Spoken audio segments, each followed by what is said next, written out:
அனைவருக்கும் வணக்கம். நான் உங்கள் சதீஷ்குமார் குருசாமி. இன்றைய காணொலியில் நம்ம என்ன பார்க்க போறோம் அப்படின்னா, நில அளவை மற்றும் எல்லைகள் நிர்ணய சட்டம் 1923, the land survey and boundary act 1923. இந்த சட்டத்துல குறிப்பாக ஒரு 27 பிரிவுகள் இருக்கு. நமக்கு தெரிய வேண்டிய ஒரு 10 பிரிவை நம்ம தெரிஞ்சுக்கிட்டா போதும். இந்த சட்டம் முழுமையாக என்ன சொல்லுது அப்படின்னா, ஒரு நில அளவை சர்வே டிபார்ட்மெண்ட்ல இருந்து ஒரு நிலத்தை அளப்பதற்கு எப்படி நோட்டீஸ் கொடுக்கணும், அதை எப்படி எவ்வளவு காலத்திற்குள் அளக்கணும், அளவீடு செஞ்சு பதில் நோட்டீஸ் நமக்கு கொடுப்பாங்க, ஒரு சான்றாவணம். அந்த அளந்ததுல நமக்கு திருப்தி இல்லைன்னா எப்படி மேல்முறையீடு போகணும், எவ்வளவு காலத்துக்குள் மேல்முறையீடு போகணும். ரெண்டாவது, ஒரு நிலத்தை அளவீடு செஞ்சு அளவு கல் என்று ஒரு கல்லை நடுவாங்க. அந்த கல் பராமரிக்கப்படுகிறார்களா, அந்த நில உரிமையாளர்களால் பராமரிக்கப்படுதா, பராமரிக்கப்படலைன்னா அதுக்கு எப்படி நடவடிக்கை எடுக்கப்படும், இல்ல திரும்ப கல்லை நடுவதற்கு யார்கிட்ட மனு கொடுக்கணும் அப்படிங்கிறத முழுமையாக நம்ம இந்த காணொலியில பார்க்க போறோம். இப்ப ஃபர்ஸ்ட் என்ன சொல்லுதுன்னா, பிரிவு 5 நல்ல ஞாபகம். பிரிவு 5 என்ன சொல்லுது அப்படின்னா, ஒரு இடத்தை ஒரு நிலத்தை அளவீடு செய்வதற்கு அவர் பணம் செலுத்திட்டாரு அப்படின்னா, இல்ல தமிழ்நாடு அரசிதழ்ல வெளியிடப்பட்ட மாவட்ட அளவில் வெளியிடப்பட்டிருக்குன்னா அதை பிரிவு 6 உட்பிரிவு 1 கீழ் அந்த நில அளவையர்கள் பிரிவு 6 உட்பிரிவு 1 கீழ் அவருக்கு அந்த நில உரிமையாளர்களுக்கும் இல்ல பக்கத்து நிலத்துக்காரர்களுக்கும் ஒரு அறிவிப்பு நோட்டீஸ் கொடுக்கணும். அந்த அறிவிப்பு நோட்டீஸ் என்னன்னு பாத்தீங்கன்னா, அந்த மாவட்டத்தில் உள்ள வட்டார மொழி வழக்கில் இப்ப தமிழ் அதிகமாக பேசப்படுது அப்படின்னா அந்த அறிவிப்பு நோட்டீஸ் தமிழ்ல இருக்கணும். அந்த தமிழ்ல அந்த நோட்டீஸை எத்தனை முறை கொடுக்கணும் அப்படின்னா 2 முறை கொடுக்கணும். ஒரு முறை கொடுத்தா மட்டும் போதாது, 2 முறை கொடுக்கணும். சர்வே பண்ணுவதற்கு 15 தினங்களுக்கு முன்பு நோட்டீஸ் கொடுக்கணும். இன்னைக்கு சர்வே பண்றாங்கன்னா முத நாள் கொடுப்பாங்க, இல்ல நாளைக்கு சர்வே பண்றாங்க இன்னைக்கு அப்படி கொடுக்க கூடாது. அப்படி கொடுக்கும் பட்சத்துல நீங்க தாராளமாக சொல்லலாம், நில அளவை மற்றும் எல்லைகள் நிர்ணய சட்டம் 1923 பிரிவு 6 உட்பிரிவு 1 கீழ் 15 தினங்களுக்கு முன்பு நீங்க நோட்டீஸ் கொடுக்கணும். நீங்க நோட்டீஸ் கொடுக்க தவறுறீங்க அப்படின்னு சொல்லலாம். அதுக்கடுத்து பிரிவு 8 என்ன சொல்லுதுன்னு பாருங்க. ஒரு நிலத்தை அளந்து சர்வே பண்ணி அதுல சர்வே கற்கள் நடணும். நம்ம அப்படி கேட்டுப்போம், எனக்கு அத்துமால் பண்ணி எனக்கு கல்லு போட்டு கொடுங்க, சப்டிவிஷன் பண்ணி கொடுங்கன்னு கேட்போம். அப்படிப்பட்ட நேர்வுகள்ல அந்த நில அளவை பிரிவு அலுவலர்கள் என்ன பண்ணலாம் அப்படின்னா, அந்த கல்லுக்கான பணமும் அதை நடவு செய்வதற்கான கூலி எவ்வளவு ஆகும் என்பதை தெளிவாக அந்த நில உரிமையாளர்களுக்கு தெரிவிக்கணும். ஒரு கடிதம் மூலம் தெரிவிக்கணும், இல்ல நோட்டீஸ் மூலம் தெரிவிக்கணும். இதை கிராம நிர்வாக அலுவலர் ஒரு வரியாக வசூல் செய்யணும் அப்படின்னு சட்டத்துல சொல்லப்படுது, பிரிவு 8 உட்பிரிவு 1. சரி, அப்ப 8 உட்பிரிவு 2 என்ன சொல்லுது அப்படின்னா, அந்த நில உரிமையாளர் நீங்க வசூல் பண்ணக்கூடிய பணம், நீங்க வசூல் செய்யக்கூடிய பணமானது அதிகபட்சமாக இருக்கு அப்படின்னு அவர் நினைச்சாருன்னா அவர் என்ன பண்ணலாம், அந்த நோட்டீஸை கிடைக்கப்பட்ட நாளிலிருந்து 3 மாதங்களுக்குள் அவர் மேல்முறையீடு செய்யலாம். அந்த மேல்முறையீட்டுக்கான பிரிவு என்னன்னு பாத்தீங்கன்னா, பிரிவு 8 உட்பிரிவு 3 கீழ் அவரு மேல்முறையீடு செய்யலாம். அந்த மேல்முறையீட்டு மனுவை பிரிவு 8 உட்பிரிவு 4 கீழ் மேல்முறையீட்டு அலுவலர் விசாரணை செஞ்சு அவருக்கு உரிய தகவலை தெரிவிக்கணும்னு சொல்லுது. சரி, இப்ப அளவீடு செய்யறாங்க, அளவீடு செஞ்சு முடிச்சிருந்தாங்க. முடிச்ச உடனே அங்க எந்த விதமான பிரச்சனையும் இல்ல, எந்த விதமான தாவா பிரச்சனையும் பக்கத்து நிலத்துக்காரங்களுக்கும் இல்ல, இந்த நில உரிமையாளர் எந்த பிரச்சனையும் இல்ல, சுமூகமாக அளவீடு செய்யப்பட்டுருச்சு அப்படின்னா இங்கதான் நம்ம ஒரு விஷயத்த நம்ம தவற விட்டுருதோம். என்ன அப்படின்னா, பிரிவு 8 நில அளவைகள் மற்றும் எல்லைகள் நிர்ணய சட்டம் 1923 பிரிவு 9 உட்பிரிவு 1 கீழ் அந்த துணை ஆய்வாளர் இருக்காருல, துணை ஆய்வாளர் டெப்டி இன்ஸ்பெக்டர் ஆஃப் சர்வே, அந்த நில அளவை துணை ஆய்வாளர் என்ன பண்ணணும் அப்படின்னா, அந்த நிலத்தை அளந்ததற்கான ஒரு அறிக்கையை நமக்கு, ஒரு சட்டப்பூர்வமான அறிக்கையை நமக்கு கொடுக்கணும். இது மாதிரி உங்க நிலத்தை அளந்தேன், இதுல எந்த விதமான தாவாக்களும் இல்ல அப்படின்னு சொல்லி கொடுக்கணும். எவ்வளவு அளவு என்ன ஏதுங்கிறத அதை குறிப்பிட்டு கொடுக்கணும்.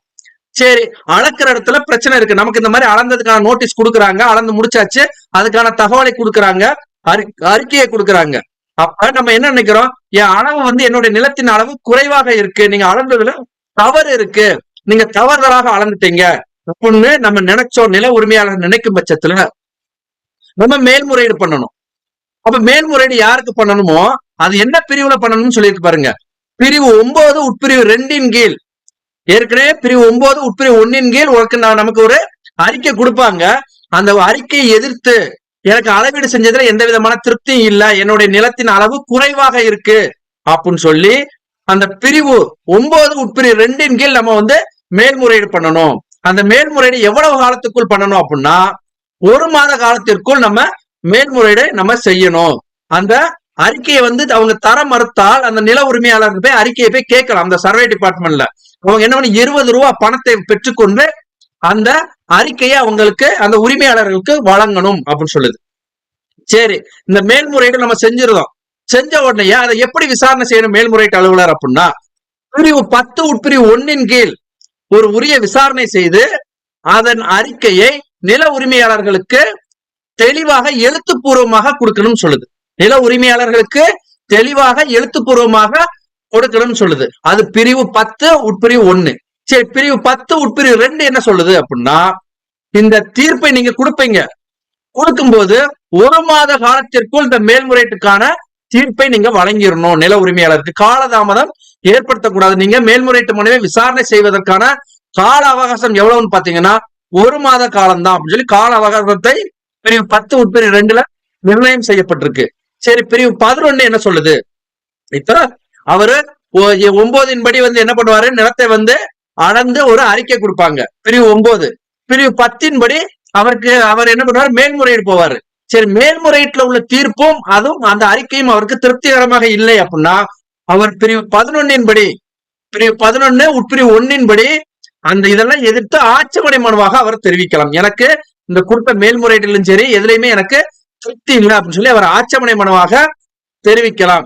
இதை பிரிவு 11 உட்பிரிவு 2 கீழ் சம்பந்தப்பட்ட உரிமையாளர்களுக்கு அந்த ஏற்கனவே நீங்க ஆட்சேபனை போகணும் அப்படிங்கிற பட்சத்துல அனைத்து தகவல்களையும் அவருக்கு நீங்க பணத்தை பெற்றுக்கொண்டு கொடுக்கணும் அப்படின்னு சொல்லுது. இதுல முக்கியமாக என்னன்னா பிரிவு 12 ஒண்ணு சொல்லுது. ஏற்கனவே 9ல நாங்க உங்களுக்கு அளந்ததுக்கான அறிக்கையை கொடுத்துட்டோம், எப்படி அளந்தோம்னு. பிரிவு 10ல நீங்க மேல்முறையீடு போறீங்க. பிரிவு 11ல நீங்க அதையும் மேல்முறையீடுலயும் சரியில்லைன்னு சொல்லி நீங்க ஆட்சேபனை மனு தெரிவிக்கிறீங்க. அப்ப பிரிவு 12ல அவங்க என்ன பண்ணணும், 1 மாத காலத்திற்குள் அந்த நிலத்தை முழுமையாக அளவீடு செய்து அதற்கான தீர்வை அந்த நில உரிமையாளருக்கு கொடுக்கணும். ஒரே மாத காலம் தான் எடுத்துக்கணும், 1 மாசம் தான் அளவீடு செஞ்சு அதுக்கு தீர்வு சொல்றதுக்கு அதுக்கான ஆணையை நீங்க எழுத்து மூலமாக அவருக்கு தெரிவிப்பதற்கு. சரி, சில நேரங்கள்ல இந்த சட்டப்பிரிவை நமக்கு தெரியாது, பொதுமக்களுக்கு தெரியாதனால அந்த 1 மாசம் 2 மாசம் அப்படிங்கிறத விட்டுருவாங்க. நில அளவை பிரிவிலே சொல்ல மாட்டாங்க. சொல்லாதனால அவங்க என்ன பண்ணுவாங்கன்னா இப்படி காலதாமதம் ஏற்பட்டுரும். அப்படிப்பட்ட சூழ்நிலையில நீங்க திரும்ப உங்களுக்கு தெரிஞ்சு இப்ப மேல்முறையீடு போவீங்க. இப்ப இந்த தெளிவாக பிரிவு 12ல சொல்லப்பட்டிருக்கு. இப்படிப்பட்ட நேர்வுகள்ல நீங்க 3 மாத காலத்திற்கு மேல் ஆயிருச்சு மேல்முறையீடு செய்வதற்கு, 3 மாத காலத்திற்கு மேல் ஆயிருச்சு அப்படின்னா நீங்க உரிய காரணத்தை தெரியப்படுத்தி நீங்க மேல்முறையீடு செய்யலாம் சொல்லுது. உரிய காரணத்தை நீங்க மேற்கோள் காட்டி நீங்க தெளிவாக மீண்டும் மேல்முறையீடுக்கு போலாம் சொல்லுது.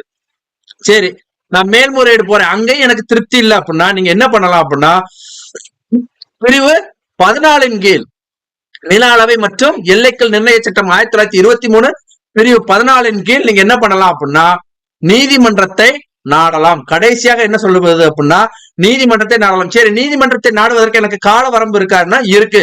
கட்டாயமாக 2 வருடத்திற்குள் நீங்க சிவில் நீதிமன்றத்துல போய் வழக்கு தொடுக்கலாம். எனக்கு அளந்தது எதுவுமே சரியில்லை அப்படின்னு சொல்லிட்டு நீங்க வழக்கு தொடுக்கலாம். சரி, இதுக்கப்புறம் கல்லு ஊண்டிடுறாங்க, இந்த கற்களை எப்படி பராமரிக்கணும், இந்த கல்லு காணாம போனா என்ன செய்யணும் அப்படிங்கிறத நம்ம பிரிவு 15ல சொல்லப்பட்டிருக்கு. பிரிவு 15 உட்பிரிவு 1ல சொல்லியிருக்கு பாருங்க. நில உரிமையாளர்கள் அவசியமாக சர்வே கற்களை பாதுகாக்கணும், அதை பராமரிக்கணும். அந்த சர்வே கற்கள் உடைந்து போனாலோ இல்ல காணாமல் போனாலோ நில அளவையின் போது கண்டுபிடிக்கப்பட்டால் அதை மீண்டும் நடுவதற்கான அனைத்து கூலிகளையும் செலவினங்களையும் அந்த நில உரிமையாளர்கள் ஏற்றுக்கொள்ளணும்.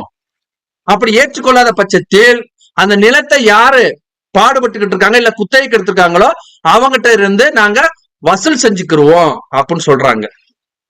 அப்ப நிலத்தில் இருக்கிற கல்லு காணாம போச்சு அப்படின்னா நீங்க உடனடியாக என்ன பண்ணா கிராம நிர்வாக அலுவலர்கிட்ட நீங்க புகார் கொடுக்கலாம்.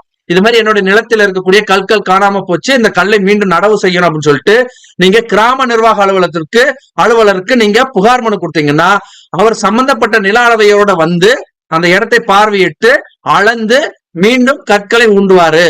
அந்த கற்களை ஊண்டுவதற்கான பணத்தை நீங்களே வந்து ஏற்றுக்கொள்ளணும். இதை கிராம நிர்வாக அலுவலர்கிட்ட நீங்க ஒப்படைக்கணும்னு சொல்றாங்க. சரி, இப்ப அளவீடு செய்யும் போது ஏதாச்சும் பிரச்சனை இருக்கு, என் இடத்துக்குள்ள நீ வந்து அளக்க கூடாது, நீ இங்கெல்லாம் வரக்கூடாது, அவன் எடுத்து அளக்கிறதுக்கு ஏன் இடத்துக்குள்ள வரீங்கன்னு சொல்லி பல பிரச்சனைகள் இருக்கும். இல்ல அப்புறம் மரம் செடிகளுக்குள்ள வந்து கொடிகள் இருக்கும், அதை அளப்பதற்கு தடுதலாக இருக்கும்.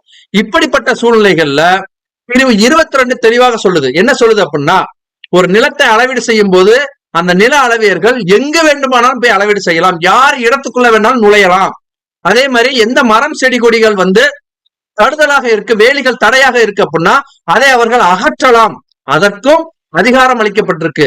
நில அளவைகள் மற்றும் எல்லைகள் நிர்ணய சட்டம் 1923 பிரிவு 22 கீழ் உச்சபட்ச வரம்பான ஒரு அதிகாரத்தை வந்து சர்வே டிபார்ட்மெண்ட்ல நில அளவையருக்கு வழங்கப்பட்டிருக்கு. சரி, நீங்க இனிமேல் வந்து நில அளவை செய்யும் போது கட்டாயமாக இந்த சட்டத்தை பின்பற்றுங்க. நில அளவீடு செய்யலன்னா கட்டாயமா இந்த சட்டத்தை மேற்கோள் காட்டி நீங்க புகார் மனு கொடுங்க. அளவீடு செஞ்சதுக்கு அப்புறமும் அதுக்கான அறிக்கையை நீங்க கட்டாயமா வாங்குங்க. அப்பதான் வந்து நீங்க மேல்முறையீடு போக முடியல, சீராய்வு மனுவாக போக முடியல, நீதிமன்ற சிவில் நீதிமன்றத்தை நாட முடியும். மீண்டும் ஒரு சட்டம் சார்ந்த ஒரு காணொலியில நம்ம சந்திப்போம். நான் உங்கள் சதீஷ்குமார் குருசாமி. நன்றி.